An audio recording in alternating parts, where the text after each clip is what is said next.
नमस्कार, मैं हूं आपके साथ आशा सरमाल। आप देख रहे हैं रिपोर्टर। और रिपोर्टर में आज सबसे पहले हम बात करेंगे महबूबा मुफ्ती की प्रेस कॉन्फ्रेंस को लेकर, क्योंकि प्रेस कॉन्फ्रेंस में महबूबा मुफ्ती ने बड़े बड़े तंज जो हैं वो भारतीय जनता पार्टी पर कसे हैं।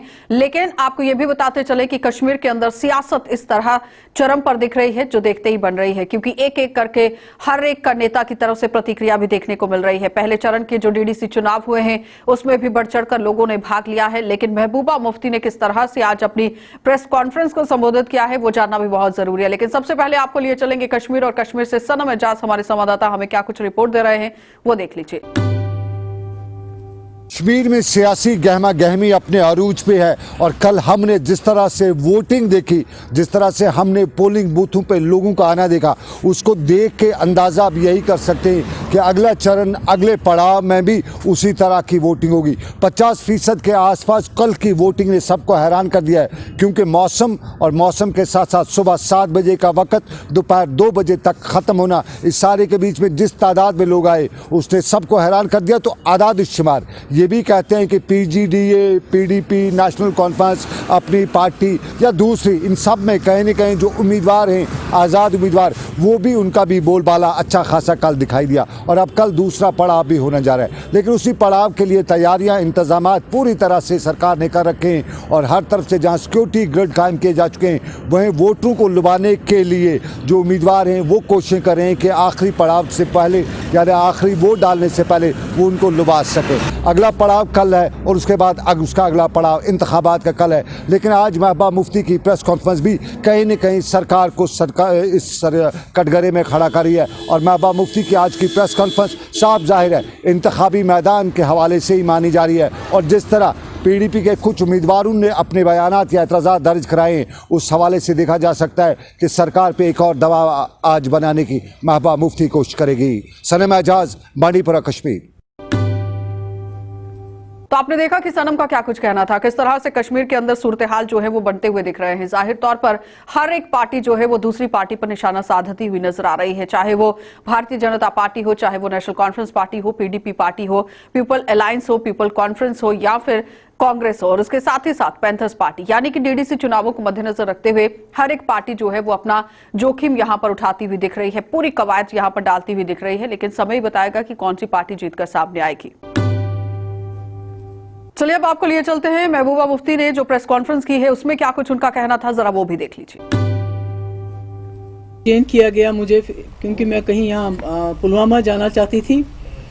और सबसे बड़ी अफसोस की बात यह है कि डिटेन करने के बाद जो इलेक्शन कमीशन है यहाँ, और जो उससे भी बड़े यहाँ जो ओहदेदार बैठे हुए, उन्होंने कहा कि हमने किसी को डिटेन नहीं किया। तो इससे अंदाज़ा होता है कि जम्मू कश्मीर में इस वक्त क्या हो रहा है, कि what is fiction and what is the reality.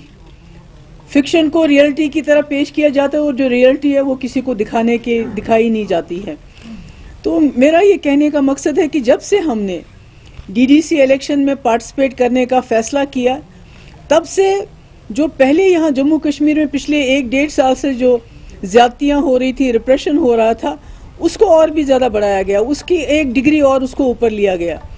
आपको मैंने पहले भी कहा है कि जैसे हमारे जो कैंडिडेट्स हैं, जो पीएचडी के कैंडिडेट्स हैं, उनको बाहर नहीं जाने देते हैं, उनको कहीं बंद रखा हुआ है, जो घरों में हैं उनको कैंपेन के लिए जाने नहीं देते। मुझे समझ नहीं आता है कि ये कैसा इलेक्शन है जिसमें आप कैंडिडेट को ही कैनवैसिंग के लिए जाने नहीं दे रहे हो, तो वो कैसे लड़ेगा, वो क्या करेगा। पूरी जमहूरियत का इन्होंने मजाक बना रखा है। पूरे मुल्क में जो है इस वक्त एक अंधा कानून चल रहा है। किसी को, जो सबसे बड़ा हथियार है इनके पास, यूएपीए बन गया है।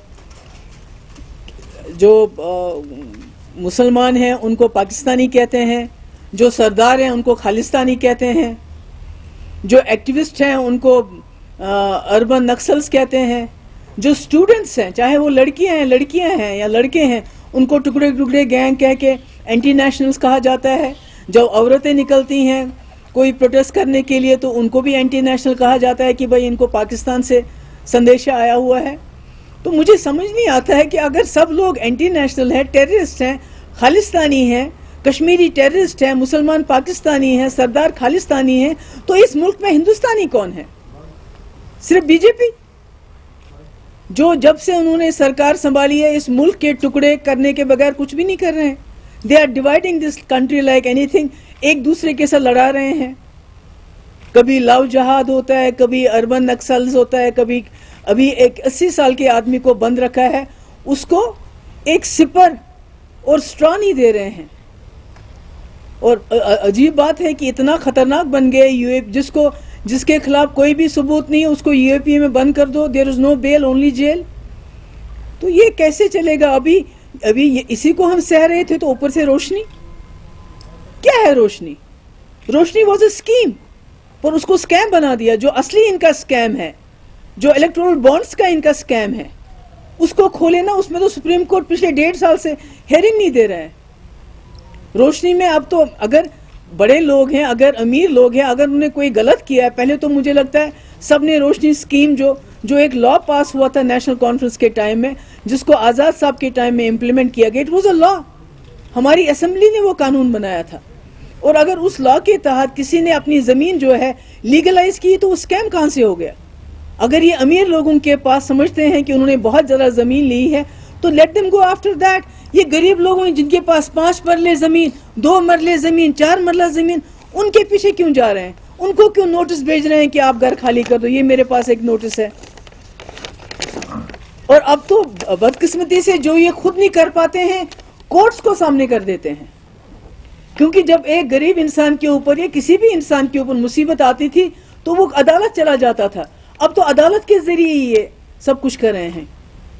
और अनफॉर्चुनेटली जितने भी हमारे इंस्टीट्यूशंस हैं जिनको यहाँ जमहूरियत को बचाना चाहिए था, डेमोक्रेसी को बचाना चाहिए था, हमारे राइट्स को बचाना चाहिए था, वो कॉन्स्टिट्यूशन की कसम तो खाते हैं, but they are implementing BJP's agenda in total.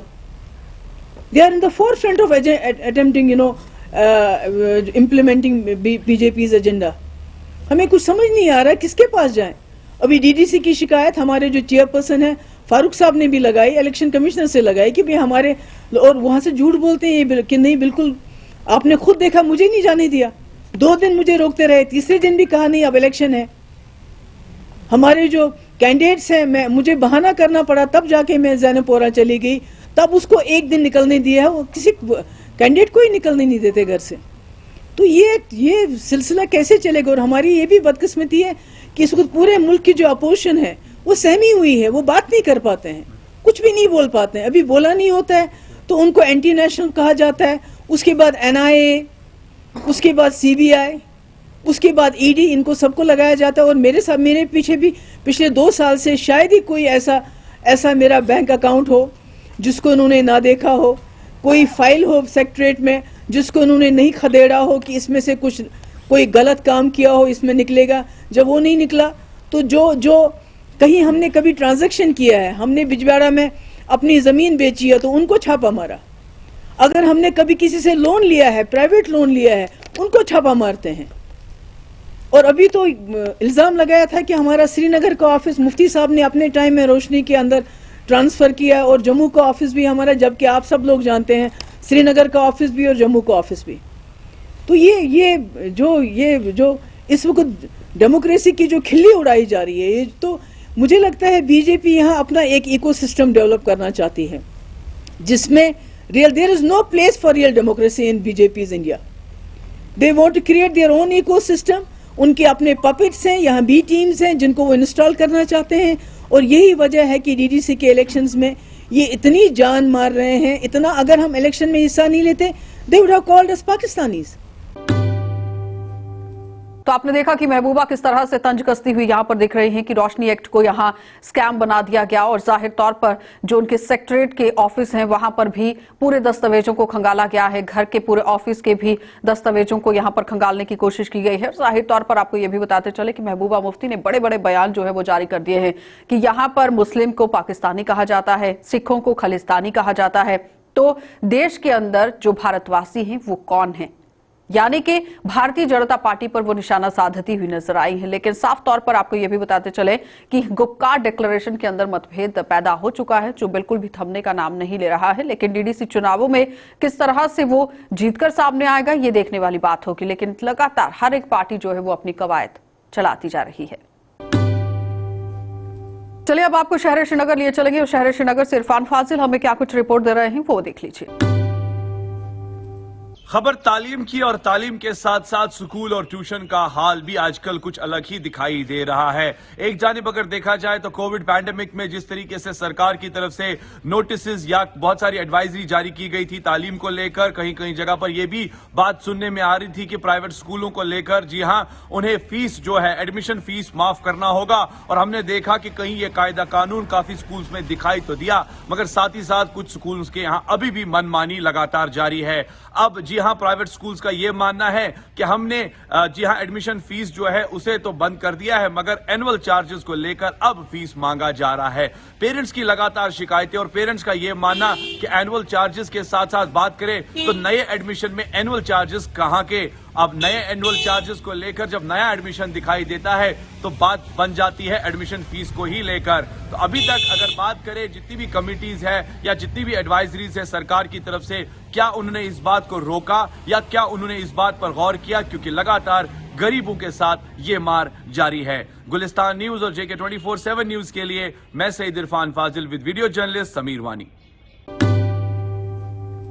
उसके साथ ही रुक कर लेंगे जिला बारामूला का, क्योंकि बारामूला के अंदर आज 3 मौतें जो है वो देखने को मिली हैं। 3 लोगों की वहां मौत हो गई है और घर के अंदर बुखारी चलाई गई थी, जिसकी वजह से दम घुटना भी इसका कारण बताया जा रहा है। लेकिन फिलहाल आपको बताते चले कि अस्पताल के अंदर इन्हें ले जाया गया है। तीनों डेड बॉडीज को वहां पर पोस्टमार्टम हो रहा है। पूरी जानकारी क्या है इरशाद पठा में दे रहे हैं।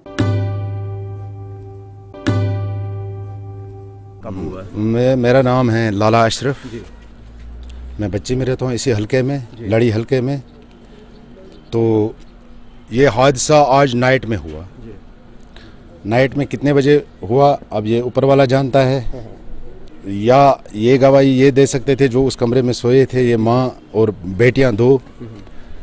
अब रात कितने बजे ये वाक़ा हुआ ये किसी को मालूम नहीं। इनका एक ही बेटा इसको घर में था, बहुत गरीब फैमिली है। तो वो बेटा दूसरे कमरे में सोया था। जब वो सवेरे नींद से उठा तो माँ को मतलब जगाने के लिए गया तो वो न माँ ने आवाज़ की न बेटियों 2 ने आवाज़ की। अब सवाल कि इनका कारण किस मतलब हादसे से हुआ, बुखारी से हुआ। बुखारी क्यों, उस कमरे में बुखारी भी थी, गैस से हुआ, ये तो जांच के बाद पता चलेगा। अब सवाल यहाँ मतलब जो दिलदोज वाक़ा दूसरा मेडिकल की तरफ से हुआ, एम्बुलेंस मैसर नहीं किया हमें। 2 घंटे के बाद इन्होंने एम्बुलेंस दिया और स्ट्रेचर उनमें नहीं था कि बोला हम मतलब स्ट्रेचर हमारे पास नहीं है। इन्होंने इस चीज़ का भी इनकार किया। अब दूसरा प्रॉब्लम इन्होंने खड़ा किया कि सवेरे से कोई डॉक्टर यहाँ मतलब अभी हाजिर नहीं हुआ है, क्योंकि ये औरतों का मसला, इनको लेडी डॉक्टर लानी थी क्योंकि ये जेंट्स डेड बॉडियाँ नहीं हैं। मतलब अब इतना ही मतलब आपके वसादत से मेडिकल पर जो तहसील हेडक्वार्टर हॉस्पिटल है यहाँ, इसमें कभी भी कोई भी सहायता, अगर ये वाक़ा हुआ इन 3 माँ बेटियों के साथ, चलो ये कमरे में अगर ये हादसा आग का होता या कोई एक्सीडेंट होता तो लोग मरते, मेडिकल वाले मतलब इनको टच। जब हमने इस बच्चे से पूछा जो उस घर में सोया था, एक ही बच्चा, अब इनको बच्चा है लड़का इस अब्दुल्ला मजीद का, जब हमने उससे पूछा कि उसने बोला हम 11 बजे लेट सोए, घर से सोए हैं घर में। तो सुबह जब उठा उनको घर वालों को जगाने के लिए, बहनें 2 थी और उसकी माँ थी, उनकी डेथ हो चुकी थी। मतलब ये लकड़ की जो बुखारी उसकी गैस की वजह से हुई थी। और कमरा भी काफ़ी छोटा है, 8 बाई 10 से छोटा कमरा है, जिसमें गैस होना लाजमी है लगभग हमारे ख्याल से। हो सकता है पूरा बंद कमरा है। ये कितने लोग वहाँ पे थे? ये 3 थे। 3 जी। एक इनकी माँ और 2 बेटियाँ थी। एक 13 साल की थी और एक 9 साल की थी। माँ की उम्र लगभग 43 ईयर्स है। ये पढ़ते थे बच्चे 2 पढ़ते थे जी। अब हम रिक्वेस्ट करते हैं गवर्नमेंट से कि अगर हो सके तो इनको कुछ इमदाद करे, क्योंकि बहुत पुअर फैमिली से बिलोंग करते हैं।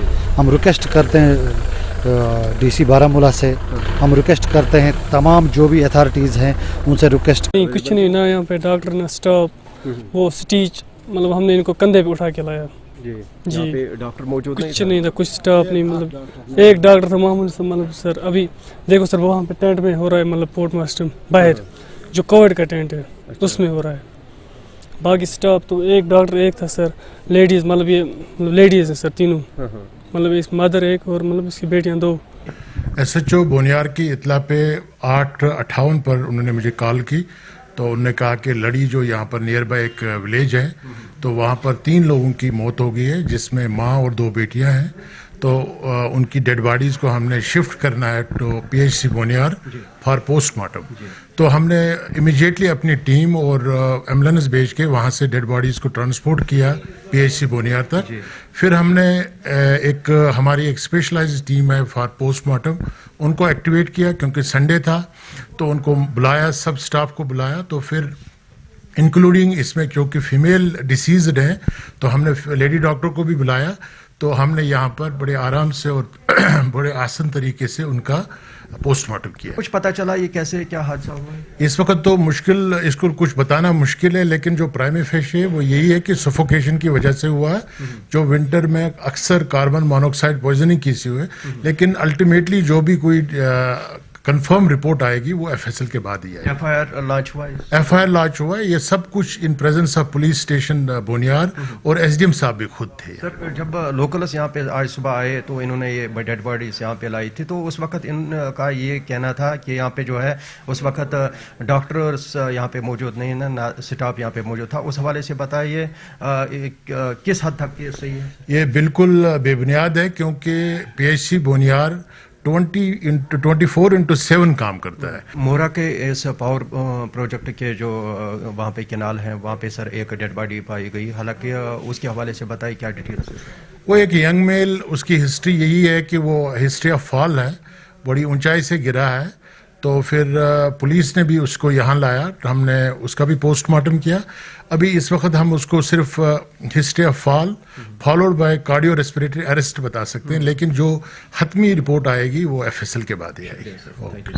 चले, ये थे BMO बोनियार परवेज साहब। इनका यही कहना है कि ये सफोकेशन की वजह से जो है इनकी मौत वाक़ा हुई। हालांकि जो पोस्टमार्टम अभी जो है अभी थोड़ी देर पहले हुआ, उसके बाद जो रिपोर्ट आएगा उसके बाद जो है पता चलेगा। एक बहुत ही दिलदोज वाक़या आज सवेरे सुबह लड़ी गांव, तहसील बोनियार का एक गांव है, वहां पेश आया।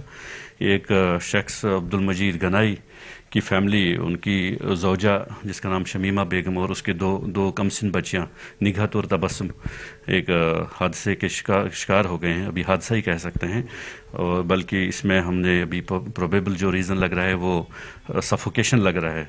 तो चुनांचा हमने 176 सेक्शन के तहत इसमें तहकीकात का हुक्म दे रखा है। तो बॉडीज़ का जो पोस्टमार्टम है, जो लाजमी कार्रवाई है, वो हो चुकी है। BMO बोनियार के सब डिस्ट्रिक्ट हॉस्पिटल में ये कार्रवाई अमल में लाई गई है। हम शुमाली कश्मीर के ज़िले बारामूला के बोनियार इलाके की बात करें, बोनियार से तकरीबन 3 किलोमीटर के दूरी पे जो लरी का इलाका है, आज रात को जो है वहाँ पे एक हादसा हुआ। उस हादसे में माँ बेटियों के साथ साथ जो 3 लोग जो है वो उनकी जो है वहाँ पे मौत वाक़ा हुई। हालांकि लोगों के साथ हमारी बात हुई, लोगों का यही मानना है कि आजकल जो है सर्दियों के मौसम में, इस मौसम सरमा में जो है ज़्यादातर जो है इंगीट लगाते हैं, और इंगीट के जो गेट का जो गैस है उसकी वजह से जो है उनकी मौत वाक़ा हुई। हालांकि लोगों का ये कहना है कि दम घुटने की वजह से इनकी मौत वाक़ा हुई। हालांकि उसके बाद जो है इन जो मां बेटियों को जो है यहाँ पे PHC बोनियार में लाया गया। ताहम जो है लोगों का ये मानना है, लोगों का ये कहना है कि यहाँ पे जो है डॉक्टर्स तैनात नहीं थे। हालांकि उसके बाद जो है पुलिस ने भी जो है इसके ऊपर जो है FIR भी लॉन्च किया गया, और मज़ीद जो है तहकीकात चल रही है, ये जो हादसा हुआ ये कैसे हुआ। और इस वक्त जो है बाज़ाब्ता तौर पर जो है यहाँ पे PHC सेंटर में जो है पोस्टमार्टम होने के बाद ही जो है जो रिपोर्ट आएगा उसके बाद ही पता चलेगा। यहाँ के मुकामी लोगों का यही कहना है कि यहाँ पे जो है अक्सर व बेशतर जो हादसा होते हैं, चाहे गोलाबारी की वजह से यहाँ पे जो है लोग ज़ख्मी होते हैं, उनको इलाज और मुआवजे के लिए यहाँ पे लाते हैं। इनका ये कहना है यहाँ पे जो है उस तरह की फैसिलिटी नहीं है। हम ज़िला इंतज़ामिया के साथ साथ गवर्नर इंतज़ामिया से अपील करते हैं कि वो बाज़ाब्ता तौर पर जो है इस PHC सेंटर को जो है अपग्रेड करें, या यहाँ पे जो है डॉक्टर्स को तैनात करें, ताकि इन लोगों को जो है मुश्किलातों का सामना ना करना पड़े। इसके साथ साथ मैं आपको बता दे चलूँ, इसमें जो है जो ये 3 माँ बेटियाँ इसमें जो है इनकी मौत वाक़ा हुई। इसमें शमीमा है, इसका ये एक खातून है, और इसकी जो 2 बेटियां हैं, एक है तबस्सुम और दूसरी है निघत। हालांकि ये तबस्सुम है, इसकी जो है ये 13 साल बताई जाती है और दूसरी जो बेटी है वो 10 साल बताई जा रही है। और देखा जाए इस वक्त बाज़ाब्ता तौर पर जो है यहाँ पे पोस्टमार्टम किया जाता है और पोस्टमार्टम के रिपोर्ट के बाद ही पता चलेगा ये जो इनकी मौत वाक़ा हुई है ये कैसे हुआ। हालांकि यहाँ पे जो पुलिस के साथ हमारी बात हुई, चाहे SDM जो उड़ी है रियाज अहमद साहब, उनके साथ हमारी बात हुई, तो उनका ये कहना है अभी जो है मज़ीद जो है तहकीकात चल रहे हैं, रिपोर्ट आने के बाद ही पता चलेगा ये जो हादसा हुआ ये कैसे हुआ। फिलहाल मुश्ताक लोन के साथ में इरशाद भट्ट, गुलिस्तान न्यूज़, बोनियार, उड़ी। चलिए अब आपको कुपवाड़ा लिए चलते हैं और कुपवाड़ा हंडवाड़ा से शमीम हमें क्या रिपोर्ट दे रहे हैं वो देख लीजिए। मौजूद है NTPIC अशपुरा में, हम इस वक्त मौजूद है। यहाँ के लोगों का कहना है अगर यहाँ पे डॉक्टर होते हैं या लेबॉरेटरी असिस्टेंट, मगर यहाँ पे जो बुनियादी फैसिलिटी वो यहाँ पे नहीं है, जिससे लोगों को काफ़ी मुश्किलों का सामना करना पड़ता है। जिसमें एक्सरे है या डेंटल चेयर की बात करें जो यहाँ पे होनी चाहिए वो यहाँ पे नहीं है। अगर यहाँ पे लेडी डॉक्टर भी होनी चाहिए वो भी यहाँ पे नहीं है, जिससे यहाँ पे आवाम को जो आसपास जो इलाके फार फ्लंग एरिया है उनको काफ़ी मुश्किलों का सामना करना पड़ता है। आज गुलिस्तान खबर नशर होने के बाद लोग उम्मीद करते हैं कि हमारी मुश्किलों का अजाला हो सके। कैमरामैन राजा इसाक के साथ शमीम भट्ट, गुलिस्तान न्यूज़, अशपुरा। उसके साथ ही आपको सांबा लिए चलेंगे, ऋषि की रिपोर्ट देख लीजिए कि ऋषि हमें क्या जानकारी दे रहे हैं। एक बार फिर से हम कोरोना वायरस को लेकर बात करेंगे जिला सांबा से। जिला सांबा में कोरोना वायरस के मामले एक बार फिर से बढ़ना शुरू हो चुके हैं और अब कोरोना वायरस के पॉजिटिव मामले डबल फिगर्स में एक बार फिर से आना शुरू हो चुके हैं। और उसी के साथ साथ अगर डेथ रेट की बात करें जिला सांबा में तो ये भी पिछले एक हफ्ते में बढ़ता हुआ नजर आया है। यानी पिछले एक हफ्ते में 5 डेथ जिला सांबा में रिपोर्ट हो चुकी हैं कोरोना वायरस की वजह से।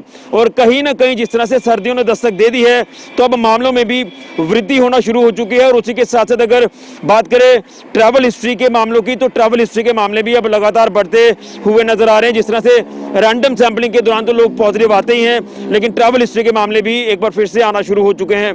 तो कहीं ना कहीं कारण जो निकलकर सामने आया वो यही है कि लोग जो है ये प्रिकॉशंस नहीं बरतते हुए नजर आ रहे। पब्लिक प्लेस पर आप लोगों को देखते हैं तो आपको लोग बिना मास्क के नजर आएंगे, सोशल डिस्टेंसिंग का लोग पालन नहीं कर रहे। और खासतौर पर अगर मैं पैसेंजर गाड़ियों की बात करूं जैसे मिनी बसेस हैं या बसेस हैं तो इसमें भी भीड़ भाड़ अब इतनी ज्यादा देखी जा रही है कि लोग अब ये भूल चुके हैं कि कोरोना वायरस जैसी कोई बीमारी भी है। तो लगातार लोग जो है ये खुद ही जिम्मेदार जो वो नजर आ रहे हैं कि जो एहतियात बरतते हुए नजर नहीं आ रहे और लोग खुद ही कोरोना वायरस को अब बुलावा दे रहे हैं। तो लगातार हम यही आपको अपडेट कर रहे हैं कि एक बार फिर से कोरोना वायरस के मामलों में वृद्धि होना शुरू हो चुकी है जिस तरह से सर्दियों ने दस्तक दी है। तो प्रिकॉशंस बरतना ही एकमात्र उपाय है क्योंकि लोग अब लगातार ढिलाई बरतते हुए नजर आ रहे हैं। हम यही उम्मीद करते हैं कि ये मामले कहीं ना कहीं आने वाले दिनों में थम जाए, क्योंकि जिस तरह से ये मामले एक बार फिर से बढ़ना शुरू हुए हैं तो ऐसा ना हो कि प्रशासन कोई और कड़ा कदम उठाने के लिए मजबूर हो जाए। और एक चीज इसमें मैं ये भी अपडेट कर दूं आपको कि जिला प्रशासन सांबा ने जिस तरह से नाइट कर्फ्यू की अवधि को यहां पर बढ़ाया था इस नवंबर मंथ में शुरुआती दिनों में, तो उस नाइट कर्फ्यू की भी अवधि कल समाप्त हो जाएगी क्योंकि 30 नवंबर तक ये अवधि थी। और इसके बाद प्रशासन क्या अगला फैसला लेगा इसके लिए हमें इंतजार करना होगा। लेकिन जिस तरह से त्योहारों को सीजन को देखते हुए ये नाइट कर्फ्यू लगाया गया था तो अब देखना यह है कि क्या इसको आगे एक्सटेंड किया जाता है या नहीं किया जाता।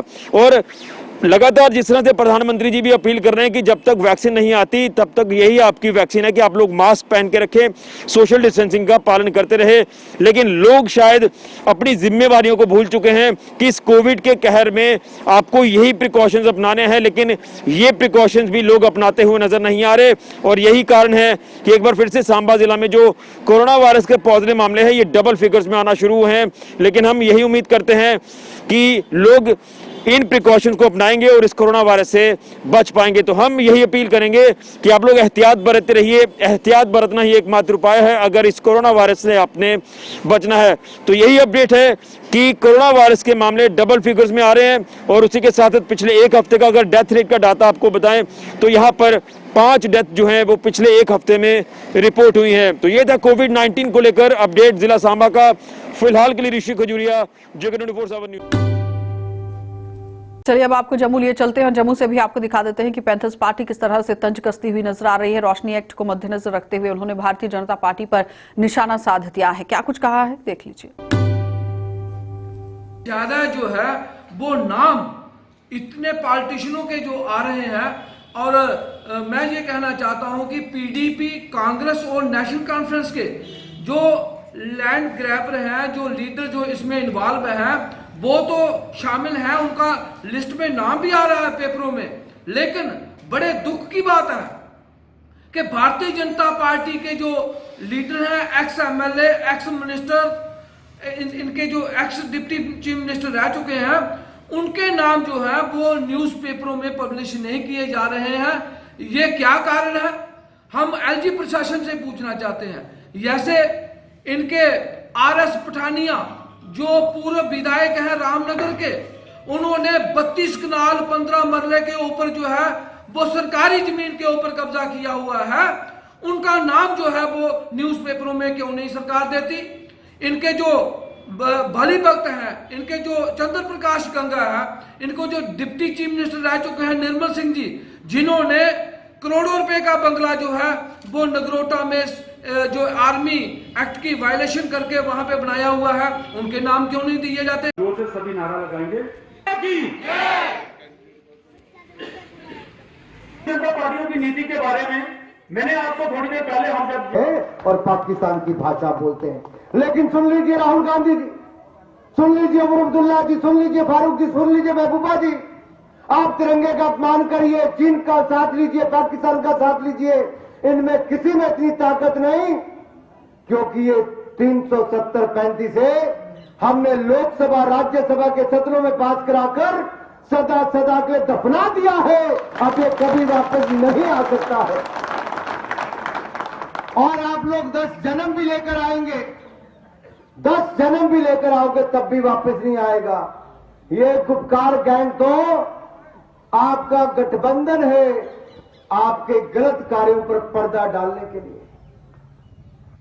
और जो आप चीन और पाकिस्तान की बात करते हो, पाकिस्तान की चीखें हमने पहले निकलवा दी थी घर पे सर्जिकल स्ट्राइक करके, और चीन को भी मुंह तोड़ जवाब देने का काम भारतीय सैनिकों ने किया है मेरे भाई।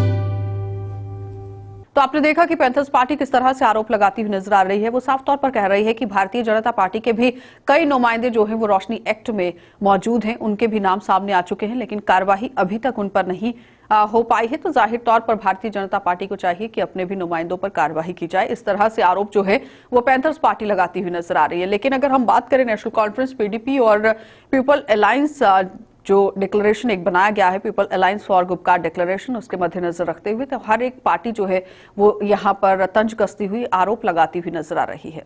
आप देखते रहिए कार्यक्रम।